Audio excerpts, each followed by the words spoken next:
And we're live. Hello. Hi, Tim. Hi, Victoria. Hello. Welcome. Right. Show. Thank you for having me.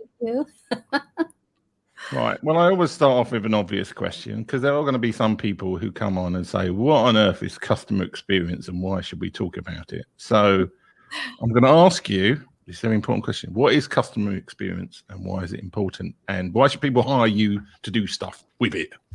Wow, I'm going straight in with the pitch. Wow. Yeah. Customer experience is so important. So customer experience is essentially your customer's experience with you. It goes beyond customers. It starts with people, really. So people experience. We're not all necessarily customers of a brand, but we are all people that can relate to brands. So it's all people experience, which then can transition to customer experience. It's also employee experience. It's also brand experience. So yeah, it's essentially the experience that somebody has with your brand. Okay, well, that's the show. So that's it for this week. Let's move on. I like to be quite, before we delve deep, I like to be quite straight with it because it's so all encompassing and you can go down so many different routes. I think it's important to be quite clear when you're defining that kind of thing. So yeah, to keep it nice and simple for people to understand. Absolutely. Tim, go ahead. I was about to talk over you, but. Oh, okay. I was going to ask the next follow-up question, which is another slightly boring introductory one, but we have to do these boring introductory things to give some background to the rest of the interview. Yeah. How did you end up working in this area? I mean, presumably you weren't suddenly at school when they were saying, what do you want to be? You were saying, I want to be a customer experience marketing expert when I grow up. At what point in your life did you suddenly see, A, this is important, and B, this is something you're good at and you can help people with? That's really interesting. When you say it didn't start in school, it actually did, although I didn't know it then. So it's by looking back now that I realized that it did actually start then. And it's interesting because I had this teacher who was amazing. She was called Miss Evans. And she was this one teacher. I was like one of those kids that just went against the grain. So if a teacher said do this, I would do that.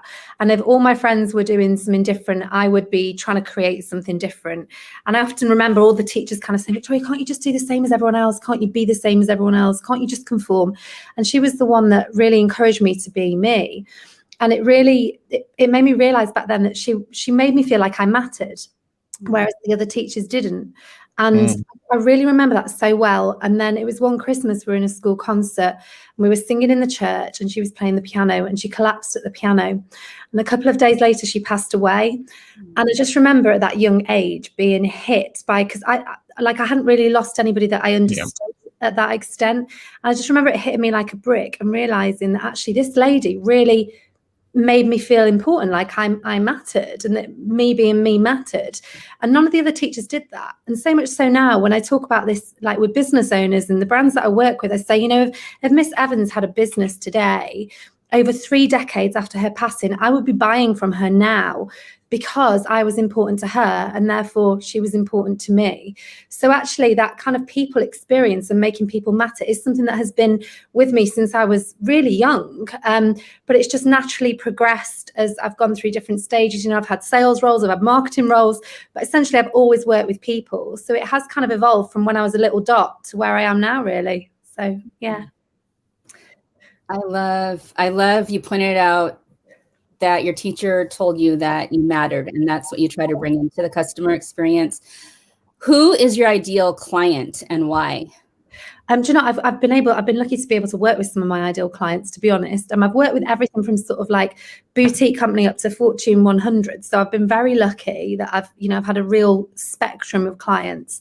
I think now, if we look at, everything I always do revolves around purpose and making a difference. And I think if I look at where we are as a world now and how we are transitioning through this nightmare that we're all currently living in, for me, to be able to help get the hospitality industry back on its feet, because they are an industry that are really thriving when they're thriving at their best. They are really amazing people. They've got really kind hearts. So right now, it's not necessarily an ideal brand, it's the ideal industry. And, you know, fortunately, I have been able to work with clients from that brand, from, you know, boutique up to huge global brand, which is amazing. But I especially love that industry, and anyone with purpose. So anybody that really cares about people. If they don't, I don't care what brand they are, I don't want to work with them. So yeah, that's it. Anyone that really cares about people. Right. I've got a question that I've asked in previous shows. So if you've watched any of the previous episodes at full length, you would know about this. But it's a long-running joke that I've been claiming that Christelle wants to start a llama farm off. Oh, lovely. Yeah. I don't know if I think if I keep mentioning it enough, she might actually want to start a llama farm off. I don't know where it started from, but what is the kind, as a lot, like, let's say she runs a llama farm as an attraction for children and other things. What is the kind of thing that she should be thinking about from a customer experience point of view? It's like she's got all these llamas and she's got like a massive bit. What should she be considering in terms of the customer experience and making sure that people actually have a good experience at the llama farm? Okay, I love this, the llama farm, and I really hope that you get a llama farm after this. I really do. It's amazing. So it's everything. So it's pre, post, and during the experience. So you kind of look at all those different areas. So we're looking at kind of the pre-experience. I break it down into sort of like something that I call points of entry.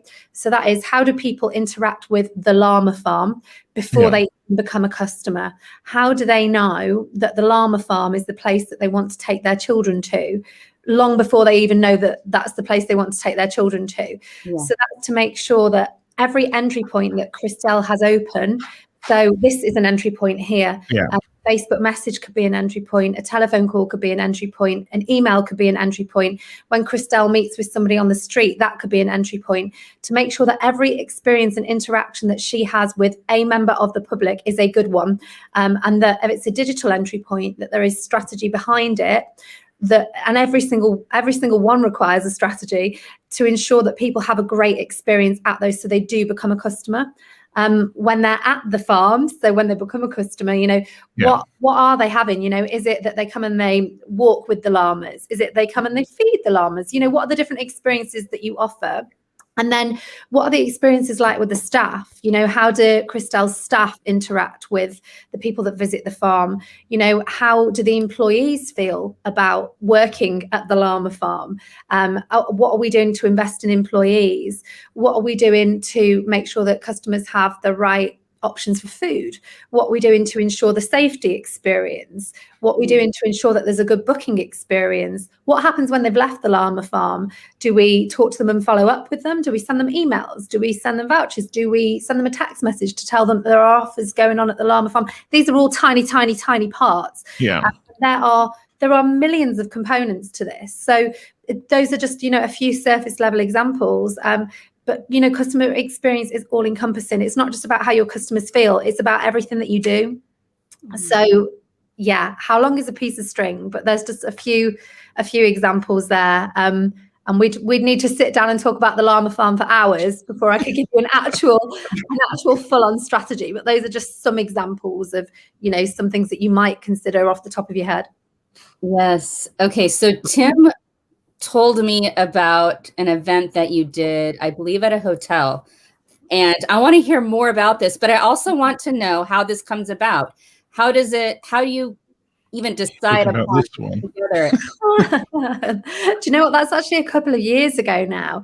And it's interesting, because with the work that I do, I don't always get to share it, unfortunately, because some of it is under confidentiality agreements. So I have to be very careful with the stuff that I can share. Fortunately, this was a local hotel that I worked with, and they were documenting the journey as well. So it was fine for me to be able to share that journey. But it really was, it was about how can we create... There we go. Sorry, it's that how can we create experience? When they initially got me in, it was first of all, it started off with marketing, and it was around their kind of their afternoon teas that they were creating, and how they could design themed afternoon teas that appealed to different people. Now, they'd already done it to a certain extent before, but they were quite price-led rather than experience-led. So it really revolved a lot of transforming the culture, staff training, because believe it or not, when I went to the hotel, a lot of them were not confident to be on camera. And it was really important that we took people along the journey with us, to take people along with that digital experience. And then the afternoon teas, the Harry Potter theme, it was one of the anniversaries, one of the Harry Potter anniversaries. And it was a perfect opportunity where context met preparation, and we were prepared. The context was perfect. The afternoon teas went really well. And then I said to them, well, we've got Halloween coming up. Why don't we hold a Hogwarts Hall dinner where we recreate Hogwarts? Soon enough, we got publications from all over the world contacting us. You know, we've got Lab Bible, Cosmopolitan, we've got a Virgin, we've got all these different publications. We got people flying in from overseas to come to these events, and it was just like, it just went crazy. And they were a local hotel.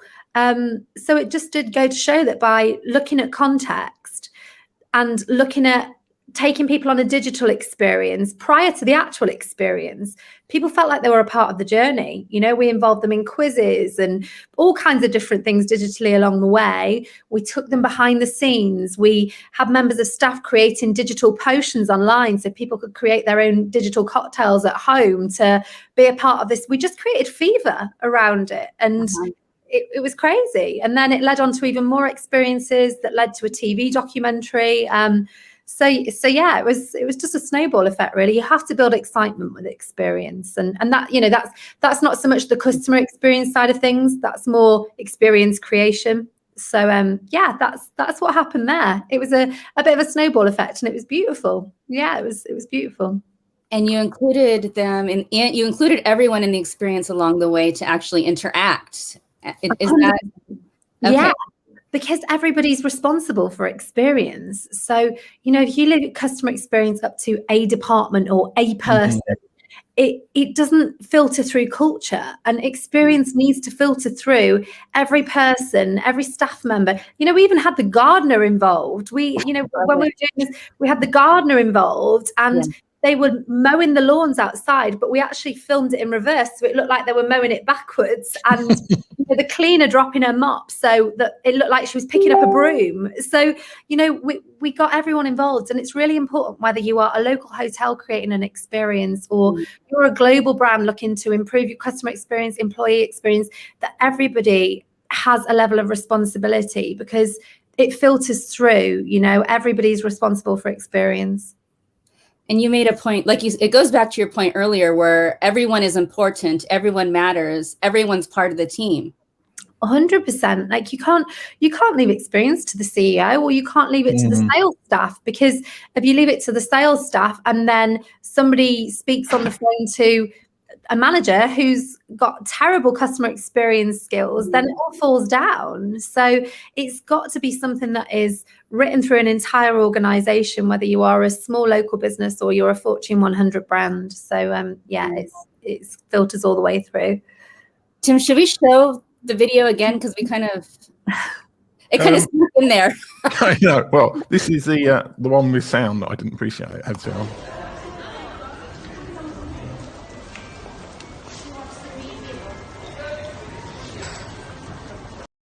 It was really cool, actually. You know what you just showed there? So the dry ice bubbling in the cauldrons. That was actually, and this is something else that I do as well. This is something that I call experience connection, where I bring brands together, whether, again, local, global, however it works, to bring people together to create unique experiences. So actually, this wasn't just about Colic Hall. It was about a local gin company called Gincident. And they were the guys that did the potions classes. They were the guys that created all this environment. So they actually combined themselves together to create this experience. So yeah, it was really cool. It worked beautifully. I really hope that Colic Hall and everything does okay after the lockdown. Yeah, me too. They're a great place. I've got a question coming back to the whole Harry Potter themed event and the rest of it. Where should brands think, like if it's something like a hotel chain or somewhere where there's 20 or 30 people working there? Yes. How do you handle that balance between creativity and organization? Because obviously people could come up with like, we want an Avengers theme night or something, or we want this and we want that. How do you do that selectivity process, and how do you encourage people to be part of the ideas and to be creative, but not to go too far? So like somebody jumps out of a cupboard or something because they like Monty Python. How do you get that balance right when you're talking with clients about how they work out what a good idea is and what a bad idea is in terms of their brand? Can you ever go too far with ideas, right? Yeah. So you can never go too far with ideas, but then it's being selective as to what you choose, of course. So, naturally, all the best ideas happen around a table, right? So you're there, and whether that's with the, the key team, it could be, you might start with marketing, or you might start with experience department, or you might start with, board. It depends what level you're being brought in at and from what angle you're being brought in at from.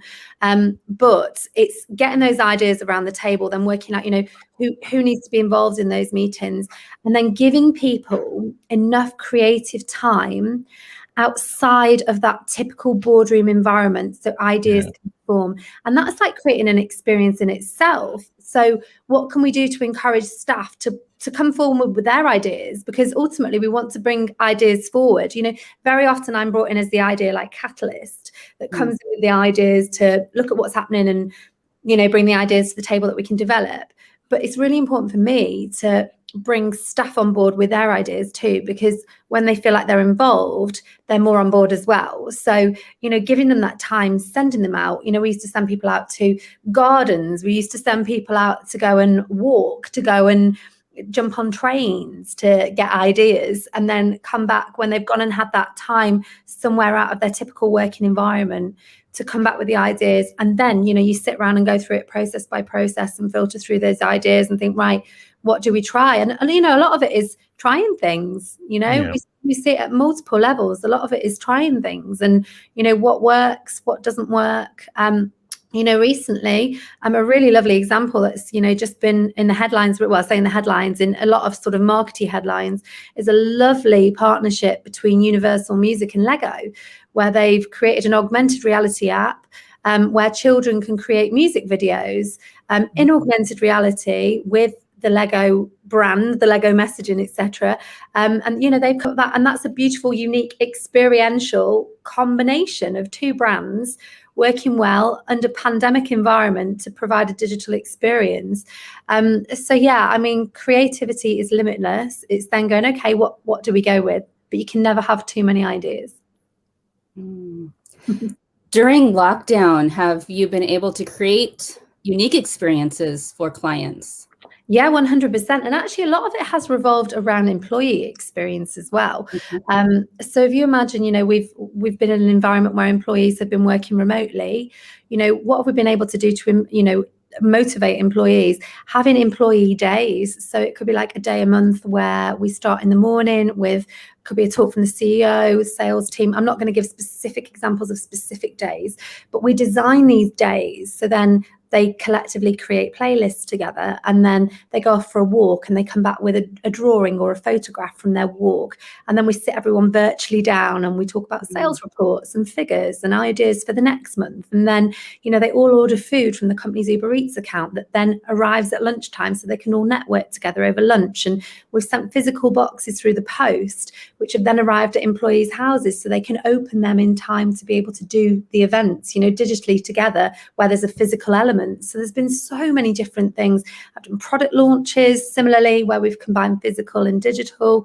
And then naturally, the more traditional customer experience improvement consultation around, how a brand's being perceived digitally, and which is sort of the more traditional route rather than the actual experience creation. So it's very much split into consultation and creation. Yeah.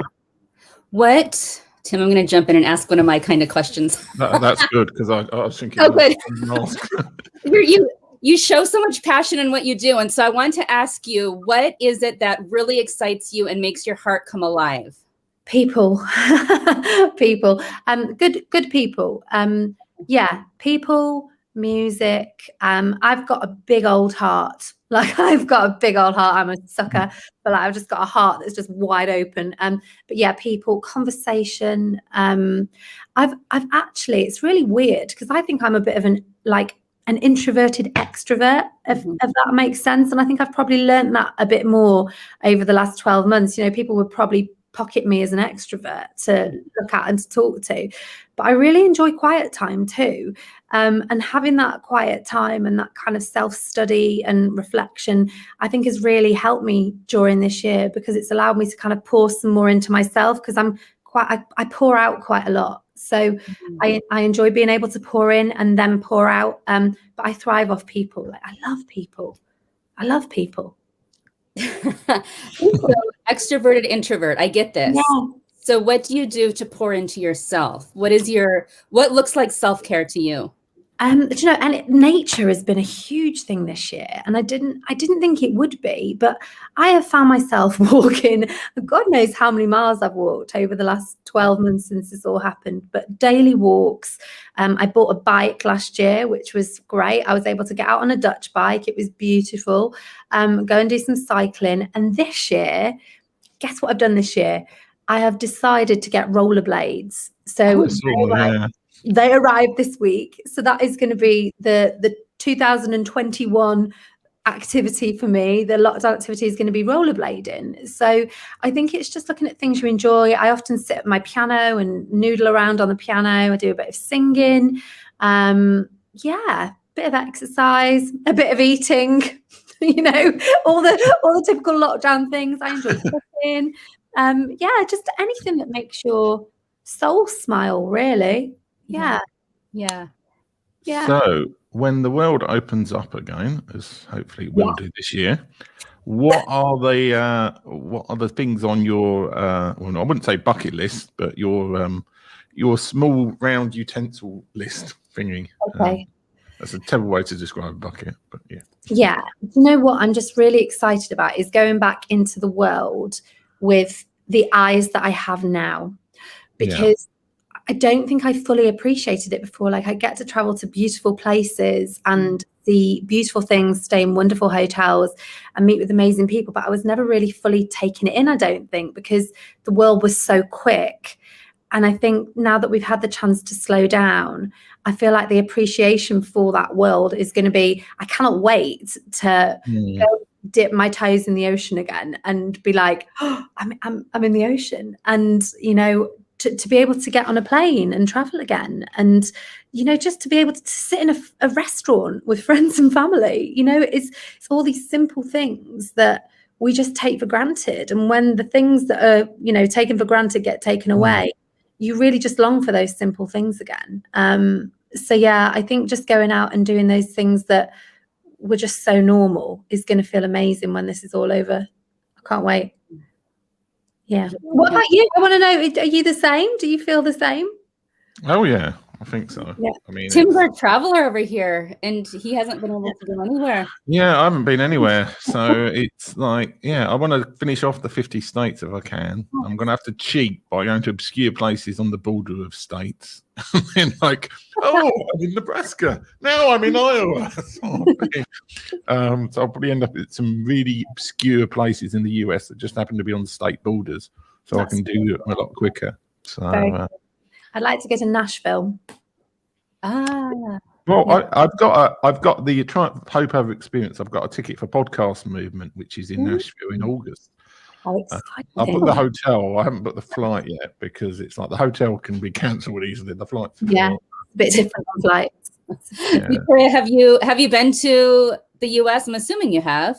I have, I've spoken at a few events actually over in America. So I've been over to New York, I've done California, I've done Florida, I've done Miami, I've done Las Vegas. So all the more well-known places really. But I would like to go and do a few of the sort of musicy places, you know. Yeah, I'd like to do that. And maybe even Atlanta is another. Yeah. Okay.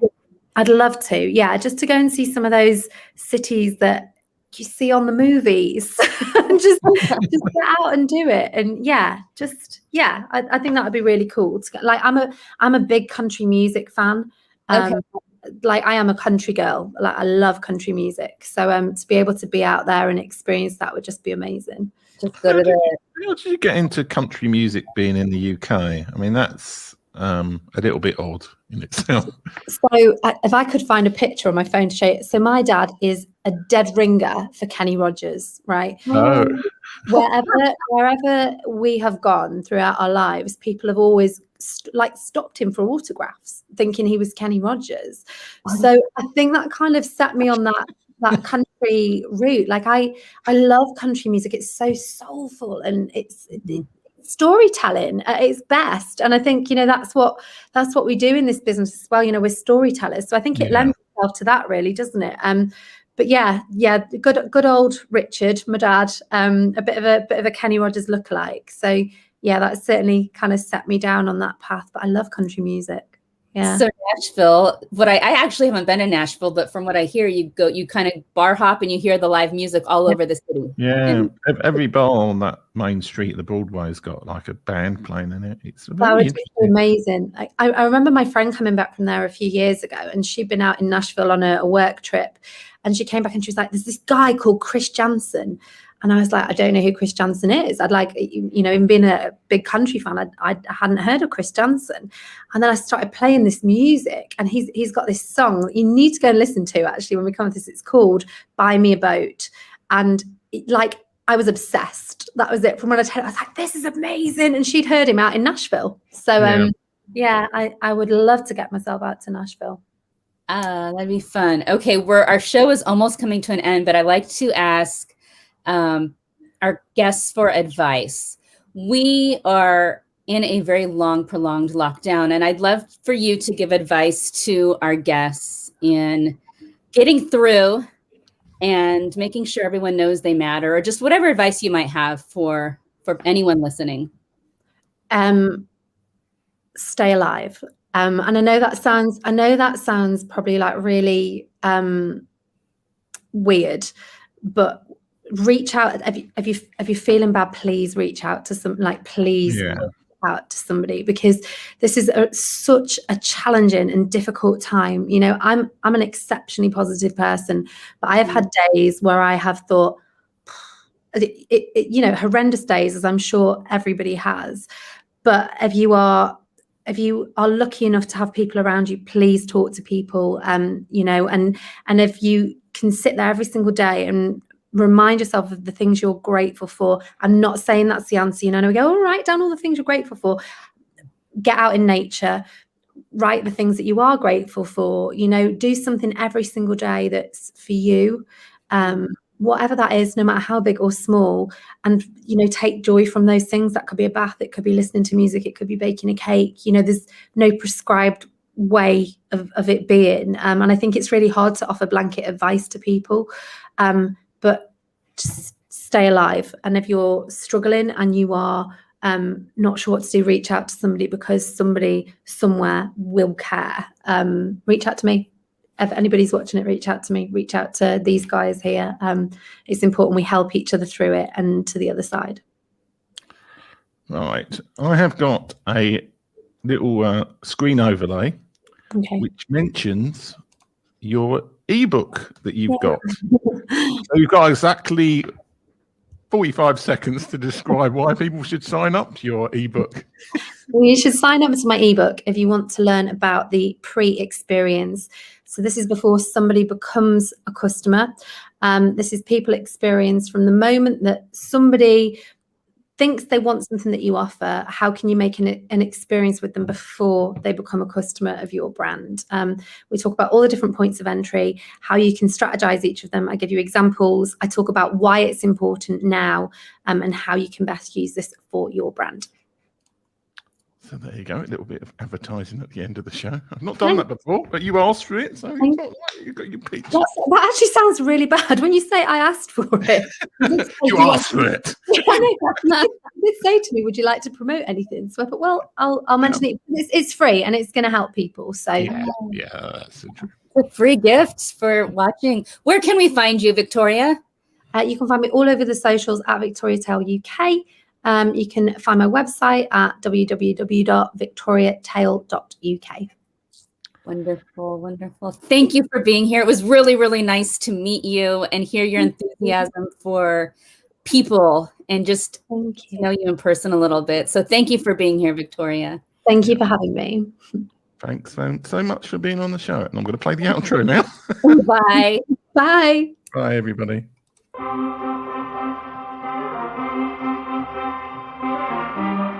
This is terrifying for me. I've made more money in the last 3 years than I did in the previous 7. Cliche shit, you know.